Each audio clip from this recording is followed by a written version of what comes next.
नमस्कार दोस्तों, स्वागत है आप सभी का एक बार फिर से हमारे चैनल सनातन मार्ग पर। पवित्र मार्ग पर श्री शिवाय नमस्तुभ्यं। देखिए, बहुत ही पवित्र महीने की शुरुआत हो रही है और इस पवित्र महीने में आपको अपने रोगों को समाप्त करने के लिए, बीमारियों को दूर करने के लिए पूज्य गुरुजी द्वारा बताए गए 3 उपायों में से कोई भी एक उपाय कर लेना चाहिए। वो जी गुरुजी ने कहा कि अगर आपके शरीर में कोई भारी रोग हो गया है, पेट में कहीं दर्द होता है, या फिर शरीर के किसी भी हिस्से में दर्द होता है, या फिर आपको शुगर बीपी की समस्या है, या फिर आपके आंतों में लिवर में कोई इन्फेक्शन हो गया हो, या फिर शरीर में किसी भी प्रकार की बीमारी हो गई हो, इसको आप लगातार डॉक्टरों को दिखा रहे हो, डॉक्टरों की दवाएं चल रही हो, लेकिन फिर भी आपको आराम नहीं मिल पा रहा है, तो पूज्य गुरुजी के द्वारा बताए गए इन उपायों में से कोई भी एक उपाय आप कर लेते हैं तो गुरुजी ने कहा कि आपको सिर्फ 2 हफ्तों के अंदर ही रोग में धीरे धीरे आराम मिलना शुरू हो जाता है। तो चलिए जानते हैं इन विशेष उपायों के बारे में। लेकिन उससे पहले एक प्रार्थना, अगर आप चैनल पर नए हैं तो कृपया चैनल को सब्सक्राइब अवश्य कर लें।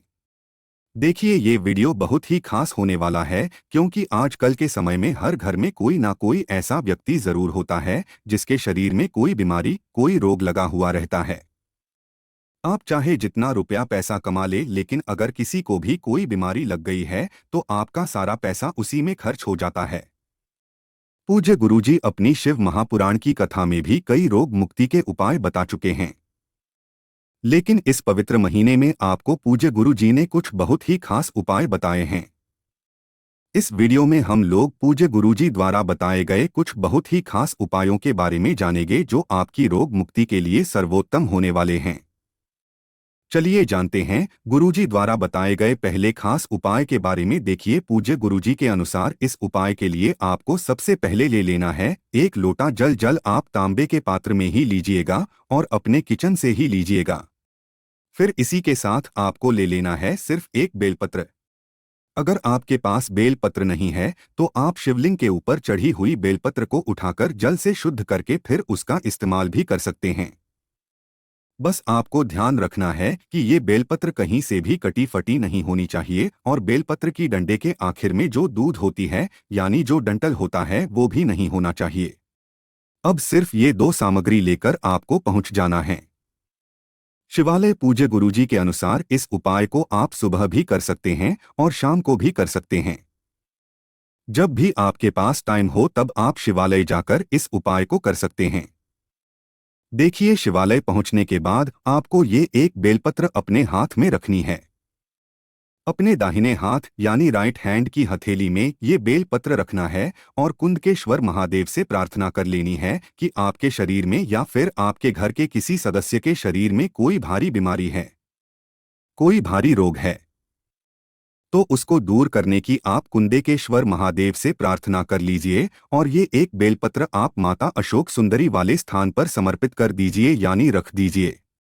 देखिए, माता अशोक सुंदरी वाला स्थान अगर आप नहीं जानते हैं तो सामने आपको वीडियो में समझाने का प्रयास किया जा रहा है। जलाधारी से जो जल नीचे गिरता है, उसी जलाधारी के बीच में कहीं कहीं पर सांप की आकृति होती है, कहीं कहीं पर मोटी उठी हुई लाइन होती है। तो ये जो मोटी उठी हुई लाइन होती है, यहीं पर माता अशोक सुंदरी का स्थान होता है, और इसी स्थान पर आपको ये बेलपत्र समर्पित कर देनी है। बेलपत्र की चिकनी साइड का हिस्सा माता अशोक सुंदरी वाले स्थान पर टच करेगा और बेलपत्र की डंडी जलाधारी की तरफ रहेगी, सामने जैसे वीडियो में आपको दिखाया जा रहा है। ठीक इसी प्रकार से आपको ये बेलपत्र रख देनी है और कुंदकेश्वर महादेव से प्रार्थना कर लेनी है। फिर इसके बाद आप जो 1 लोटा जल लेकर आए हैं, उस 1 लोटे जल में से थोड़ा थोड़ा जल आप इस बेलपत्र की सबसे आगे वाली पंक्ति में समर्पित करते जाइए। देखिए, बेलपत्र में 3 पत्तियां होती हैं। उन्हीं में से जो सबसे आगे वाली पत्ती होती है, जो सबसे बड़ी वाली पत्ती होती है, उसी पत्ती में 7 बार आप ये थोड़ा थोड़ा सा जल समर्पित करिए। देखिए, एक बार थोड़ा सा जल बड़ी वाली पत्ती पर समर्पित करिए, कुंडेश्वर महादेव का नाम लीजिए। फिर दूसरी बार में थोड़ा सा जल समर्पित करिए, कुंडेश्वर महादेव का नाम लीजिए। ऐसे ही आप 7 बार में थोड़ा थोड़ा सा जल समर्पित करिए और 7 बार कुंदकेश्वर महादेव का नाम लीजिए।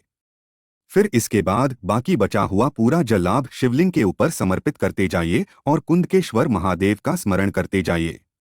आप जलाधारी से जो जल नीचे गिर रहा है उस जल को आप किसी पात्र में थोड़ा सा ले लीजिए। अगर आप अपने घर से खाली कटोरी या खाली ग्लास कुछ भी लेकर आए हैं तो उसमें थोड़ा सा ये जल ले लीजिए, नहीं तो फिर इसी लोटस में थोड़ा सा जल ले लीजिए और ये जल वही शिवलिंग के सामने बैठकर आप कुंदकेश्वर महादेव से प्रार्थना कर लीजिए कि ये मेरे कुंदकेश्वर महादेव इस जल को औषधीय स्वरूप बना दीजिए। आप ये जल लेकर आप पहुंच जाइए अपने घर। देखिए, अगर आप अपने रोग को दूर करने के लिए, अपनी बीमारी को दूर करने के लिए ये उपाय कर रहे हैं तो आप इस जल का आचमन करने लगी है, और अगर आप अपने घर के किसी सदस्य के लिए कर रहे हैं तो उनको ही जल का आचमन कराते जाइए। पूज्य गुरुजी ने कहा कि ये उपाय आप कुछ दिन लगातार करिएगा, ये उपाय आपको कुछ दिन लगातार करना है। पूज्य गुरुजी के अनुसार अगर आपके शरीर में कोई बाहरी बीमारी है या फिर आपको लग रहा है कि आपके शरीर में कोई भारी बीमारी निकलने वाली है, डॉक्टरों के द्वारा कहे गए आप टेस्ट कराने कहीं जा रहे हैं तो आपको ऐसा लग रहा है कि उस टेस्ट में आपको कोई बीमारी होने वाली है, तो फिर आप ये जल्द कुछ दिन तक महादेव में चढ़ाएगा और उसके बाद ये जल लेकर आ जाइएगा। इस प्रकार से आप एक बेलपत्र का जब ये चल अपने घर लाकर उसका आचमन करेंगे और कुंडकेश्वर महादेव से प्रार्थना करेंगे तो पूज्य गुरुजी ने कहा कि हम यकीन दिलाते हैं कि आपकी बीमारी धीरे धीरे महादेव की कृपा से समाप्त होना प्रारंभ हो जाएगी। तो आपको अपने रोगों को दूर करने के लिए ये उपाय जरूर करना चाहिए। अब इसके बाद बात करते हैं पूज्य गुरुजी द्वारा बताए गए दूसरे खास उपायों के बारे में। ये उपाय भी आपके रोग मुक्ति के लिए हैं। अगर आपका मन बहुत परेशान रहता है, अगर आपका कोई काम नहीं बन पाता है, आपके शरीर में कोई भारी बीमारी हो गई है तो उसके लिए तो ये उपाय है ही, लेकिन अगर आप अपने किसी कार्य में सफल नहीं हो पा रहे हैं, आपके बनते बनते कार्य भी बिगड़ जाते हैं, कोई कार्य आपका पूर्ण नहीं हो पा रहा है तो उसके लिए भी आप ये उपाय कर सकते हैं। इस उपाय के लिए आपको ले लेना है एक बेलपत्र या फिर एक समीपत्र। इन दोनों में से जो भी आपको मिल जाए वो आप ले लीजिएगा और साथ ही साथ थोड़ा सा शहद ले लीजिएगा। आप सिर्फ ये दो सामग्री लेकर आपको पहुंच जाना है शिवालय। इस उपाय को भी आप रविवार के दिन ही करिएगा। रविवार के दिन इस उपाय को आप सुबह भी कर सकते हैं और शाम को भी कर सकते हैं। देखिए, अब शिवालय पहुंचने के बाद आप एक काम करिएगा। अगर आप शमी पत्र लेकर आए हैं तो शमी पत्र में पूरा शहद लगा लीजिएगा। शमी पत्र में अच्छी तरह से शहद लगाने के बाद आप ये शमी पत्र शिवलिंग के ऊपर समर्पित कर दीजिएगा और श्री शिवाय नमस्ते ब्रह्मा मंत्र का स्मरण कर लीजिएगा। पूज्य गुरुजी ने कहा कि अगर आपके पास एक शमी पत्र है तो उसका आप इस्तेमाल कर सकते हैं, अगर 5 है तो उसका इस्तेमाल कर सकते हैं, और अगर 7 या 11 या जितने भी पत्र है तो आप उन सभी का इस्तेमाल कर सकते हैं। सारे शमी पत्र में आप शहद लगा लीजिएगा और फिर इन शमी पत्र को एक फूल की आकृति में बना लीजिएगा या फिर अलग अलग शिवलिंग में अलग अलग स्थानों पर समर्पित कर दीजिएगा। देखिए, आपको इन शमी पत्र से शिवलिंग के ऊपर श्रृंगार कर देना है। एक शमी पत्र शिवलिंग के ऊपर समर्पित कर दीजिए, एक दाहिनी तरफ समर्पित कर दीजिए, फिर एक बाईं तरफ समर्पित कर दीजिए। ऐसे ही आपको पूरा श्रृंगार कर देना है। और अगर आप एक बेल पत्र लेकर आए हैं तो बेलपत्र की जो डंडी होती है सामने आपको वीडियो में समझाया जा रहा है। ये जो बेल पत्र की डंडी में, इस पूरी डंडी में आप शहद लगा दीजिए और ये एक बेलपत्र आप शिवलिंग के ऊपर समर्पित कर दीजिए। इन दोनों में से एक ही सामग्री आपको शिवलिंग के ऊपर समर्पित करनी है। समर्पित करने के बाद आपके शरीर में या फिर आपके परिवार के किसी सदस्य के शरीर में जो बीमारी हो गई है उस बीमारी को दूर करने के लिए प्रार्थना कर लीजिएगा। महादेव से प्रार्थना करने के बाद फिर वापस अपने घर आ जाइएगा। पूंजी गुरुजी ने कहा कि अगर हम रविवार के दिन इस उपाय को कर लेते हैं तो हम आपको यकीन दिलाते हैं कि आपके शरीर में चाहे जैसी बीमारी हो, चाहे जितनी बड़ी बीमारी हो, वो महादेव की कृपा से बहुत ही जल्द समाप्त होना प्रारंभ हो जाएगी। अब इसके बाद बात करते हैं गुरुजी द्वारा बताए गए सबसे आखिरी उपाय के बारे में। इस उपाय के लिए भी आपको एक शमीपत्र ले लेनी है। देखिए, शमीपत्र आप लेने के बाद सीधे शिवालय पहुंच जाएंगे। ये उपाय भी आप रविवार के दिन ही कर सकते हैं और सुबह करना चाहे तो सुबह कर लें या फिर शाम को करना चाहे तो शाम को कर सकते हैं।